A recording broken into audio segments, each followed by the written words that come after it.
કાકી તમે સરસ જ લાગો છો, મસ્ત જ લાગો છો, તમે ઓલવેઝ બ્યુટીફુલ લાગો છો. તમે છે ને થોડુંક આમ એ કરો, તમે એક્સરસાઇઝ કરો બસ ખાલી. અરે યાર શું કરું પણ? તમને સાચું કહું, તમે છે ને સાયકલિંગ કરો. સાયકલિંગ કરવાથી 100% તમારું બોડી ખાસું ઉતરી જશે એમ. અરે સાયકલિંગ કર્યું તું મેં 2 મહિના, પણ પછી કોઈ ફરક ના પડ્યો. પણ એ સાયકલ પર પાછળ બેસવાથી ના ઉતરે. હે એટલે હું ચલાવતો તો સર્વે એવું કે છે કે વાઇફ સાથે વધારે વાર તમે વાતો કરો ને હા તો વ્યક્તિનું ટેન્શન બહુ ઓછું થઈ જાય, એમ કે હાર્ટ એટેકના ચાન્સીસ 70% ઓછા થઈ જાય, પછી સ્ટ્રેસ અને ડિપ્રેશનના ચાન્સીસ પણ 80% ઓછા થઈ જાય, એવું બધું છે. પણ એટલે કોની વાઈફ સાથે બેસીએ તો એવું થાય? વે આપણે એવું કઈ કીધું હશે ને? એ તો હવે પોતપોતાની વાઇફ જ હોય ને યાર. હાલી હારું ચાલ. દર વખતે આવું કરે જ બોલ. કોઈ દિવસ વેલ્યુ તો રાખો. છેલી છે આમાં. ગઈકાલ સપનું આવેલું, બોલ તારું. શું? ગઈકાલે મેં તને સપનામાં જોઈ એમ શું જોયું? કે આપણે છે ને આમ સમુદ્રમાં છે, આમ એકદમ મોટું તોફાન આવ્યું અને હું સમુદ્રમાં પડી ગયો. હાય હાય, પછી? પછી ત્યાં મને બચાવી લીધો એમ. સાચે? હા, અને પછી તું એવું બોલી કે 7 જન્મ સુધી તમારો સાથ નિભાઈશ. અરે વાહ, પછી આ સાંભળીને હું ફરી સમુદ્રમાં કૂદી ગયો એમ. મને સહેજ પણ હસવું ના આવ્યું. ઓકે, તો તને ના જ આવે ને, પણ હું ક્યાં હસું છું? તો આ છે ને જે મારી બોડી વધી છે ને, બધી તમારા લીધે જ વધી છે. ઓકે, એટલે મારા લીધે કેમ?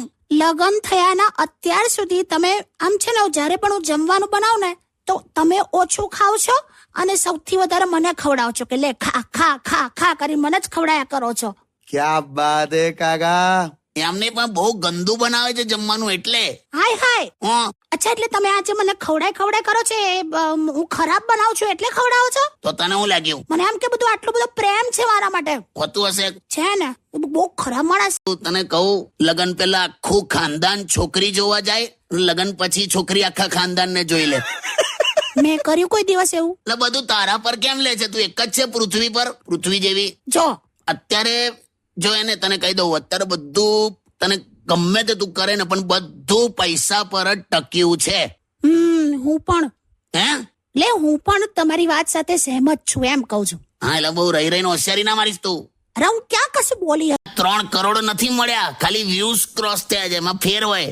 બાકી સામેવાળા જયંતિભાઈએ નવી ગાડી લીધી, ખબર છે? એ જયંતીએ બીજા લગ્ન પણ કર્યા છે. હું કઈ બોલ્યો છે ને યાર. તો પછી જાને તું. એ મચ્છરની વાત નીકળી ને તો મારે તમને સવાલ પૂછવો છે. મચ્છર પર? હા, જો સાંભળો ને, આ મચ્છર છે ને આવું આવું કેમ કરતું હોય? તે તો આમ એવું જ કરે ને, એને થોડા લિરિક્સ મોડે હોય. હે કાકા સ્ટેડ વિથ કિશોર કાકા ઓનલી ઓન રેડિયો સિટી 91.1. નથી એટલે તારે તો ઇન્ટરનેટ ની જરૂરત જ નથી. તું તો એમને વર્લ્ડ વાઇડ છે. આમ ચૂપ રહો. તું અહીંયા ઓડકાર ખાય ને તો કંડલામાં પવન ચક્કી ફરે જ. બોલ. બે શાંતિ રાખો ને યાર. પણ તું સ્વીકાર, આ પીઝા પાસ્તા બર્ગર ને બધું ખાખા કરે છે, તું તારી ભૂલ સ્વીકારતી નહીં કોઈ દિવસ, ખબર? હોતું હશે. અત્યાર સુધી તે એક જ ભૂલ સ્વીકારી છે. કઈ? કે મારી સાથે લગ્ન કરીને તે ભૂલ કરી જ બસ. હસી લે વગાડ લા ગીત. ખસનામ સ્ટેડિયમ. સરખી રીતે વાત કરો. હું સ્ટેડિયમ કરો છો? કાકા એકદમ ફિટ એન્ડ ફાઇન છે કાકી. હા, કે આ રીતે વાત ના કરશો. હું ફિટ એન્ડ ફાઇન બધું ખોટું નથી. એમનાથી સહન જ નહીં થાય વસ્તુ. બે સહન ની ક્યાં વાત કરે તું? કેને અને શું થયું તારી હાથે? શું થયું કાકા? હમણાં ગઈકાલે આ આંટો મારવા નીકળેલી બહાર રસ્તા પર, હા, તો કોઈક બાઈક વાળા આવ્યો અને આને ટક્કર મારી. ટક્કર એટલે હવે સહેજ આમ પેલું કોણી પર જ આમ અથડાઈને ગયું. કોણી પર અથડાઈને ગયું, સાંભળ્યું? હા. તો મેં એને કીધું પણ ખરું કે તું જોઈને ચલાય ને ભાઈ, સહેજ આમ પેલી બાજુ થઈને જાને. બરાબર છે. પણ પેલો શું બોલ્યો ખબર છે? શું?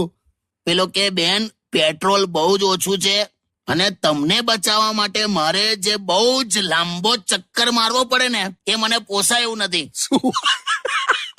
ગમે તેવું બોલીને ગયો. બીજું શું? ગમે તેવું ને, તું વિચાર, તારો ઘેરાવો જો તું, એનું કેટલું પેટ્રોલ બળત એમ. બાપરે બાપ.